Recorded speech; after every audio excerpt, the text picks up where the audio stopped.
Hey everybody, and welcome to this episode of the Venture Science Podcast.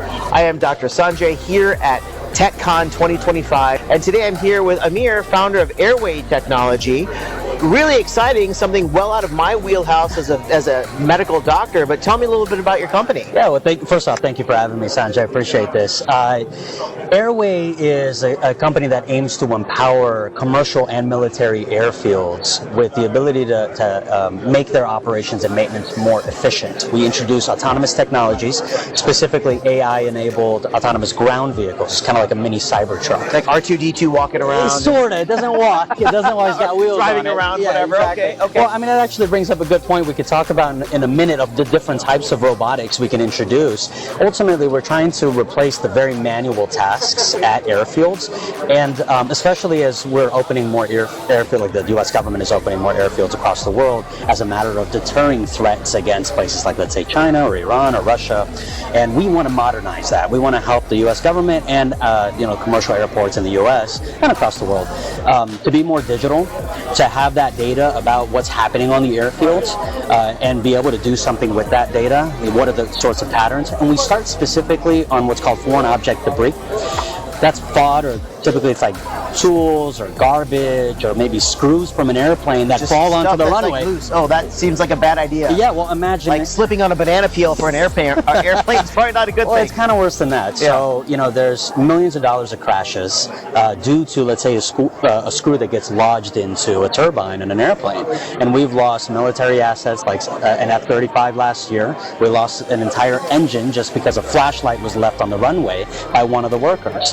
We also lost human lives as a result of this. When something breaks on an airplane due to obstructions maybe found on the runway or when it's landing or taking off, now there's hundreds of people that have lost their lives. And the FAA has said that for every dollar spent on operations and maintenance at an airfield, it's 4 to 5 times the cost savings, essentially, from all of this type of damage, right? Damage to the aircraft, damage to the runway.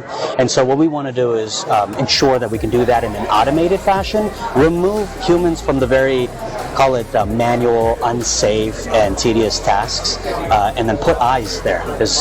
Well, and I think, we probably come across these airplane things as, the fantastic stories of the news of a door blowing off and things, but, small things make a difference, right? Like these death by 1,000 paper cuts. Yeah, exactly. So probably like airplane maintenance and life cycle of an airplane get affected as well. That's right. You mentioned a couple things about security, so I want to hone in on that because I didn't realize that as in the government, we're opening up a lot of airports kind of across the world. Absolutely. Is that right? New military bases and things? We had old airfields from previous wars over the last century that we've kind of closed off, and jungles have, trees have kind of grown into those areas. But now as threats from, say, China or Iran, and you can see it, obviously, we have a ton of wars going on, there's conflict everywhere. One is, when you have robots that can help humans in this kind of capacity, you're not just saving time and money and making things more efficient, you're ultimately saving lives. And if we can get these out there, what you're doing is creating a way to autonomously protect an airfield or protect an installation. As we start to, incorporate more, these installations are what protects our national interests and what the U.S. government uses to project power into a region, and that's how they ultimately deter the threats. And there's threats, for instance, from ordinances, like counter weapons of mass destruction. There's sensors that you can use in order to detect whether there's a chemical, biological, radiological type of threat. And unfortunately, we've seen bad state actors use these on their own people, biological warfare. So they have, they don't blink an eye if they want to use it against the Americans being in those regions. Yeah, well, I think, and we don't think about it too much, but there's probably a huge burden on security of who's working at these airports, right? And we've all seen those like movies where like somebody's buddy works at the airport and they come in and steal whatever the cargo is or whatever. But this becomes a real issue of national security when we start talking about these military installations. And I understand you've actually been working with the government on these sorts of initiatives as well. So why don't you tell us a little bit about your work there? Well, look, ultimately, my purpose in life is to protect people from tyranny. Starting with the people of Iran, where my family is from, and of course with the people in America and our national interests there. And so I have seen firsthand, really, when I worked in DC, I was advising Congress and other policymakers on U.S. policy toward how do you address these threats, political violence, the export of terrorism, in the regions, right, in the various types of regions, and then what we can do to protect our soldiers in order to do that. And when you have a robot like the one that we're developing at Airway, we can use AI, ML, computer vision, which we are, and sensor fusion, which are these very advanced technologies that we can use in order to make these robots see things that are very important for protection. And as long as they can see it, then they can help protect our troops, allies, humans, just innocent civilians that are in the region, installations, and an airfield is ultimately an installation. I think hugely important kind of across so many different avenues. In the work that you do, and I'm sure you've got so many plates spinning, you kind of seem like one of those guys. Yeah. Kind of what do you feel is the most important aspect of not just Airway, but kind of all these things that you're talking about, kind of moving forward? Right now, this is January 2025. There's talks about taking over countries and all these bad players kind of that are around. We'll kind of leave that out of the discussion, but kind of in a very real sense, what are these new emerging threats? And it sounds like Airway is like in play to protect us from things we don't even know about at this point. Yeah, absolutely. Look, I think what the underlying theme of what you're discussing is a matter of leadership, both on the business side when you're running startups and on a political side when you're running nations, right? You don't want to go out and say we're going to take over countries, or act in a way that may come across that way, of course. Although you do want to identify threats and be able to avert those kinds of those threats. But in order to have good leadership, really there's four key things you got to do. One is be able to get the big ideas right? Big ideas in terms of national security, in terms of the type of technology that you deploy, in terms of the money that you deploy as a nation. Are we putting innovation dollars towards technology? Number two is how do you communicate that to your team? So as a startup founder and CEO, if I get a North Star in place for my team, I have to be able to communicate that very clearly and delegate who's doing what. You do that at a political level, you do that as a military leader too.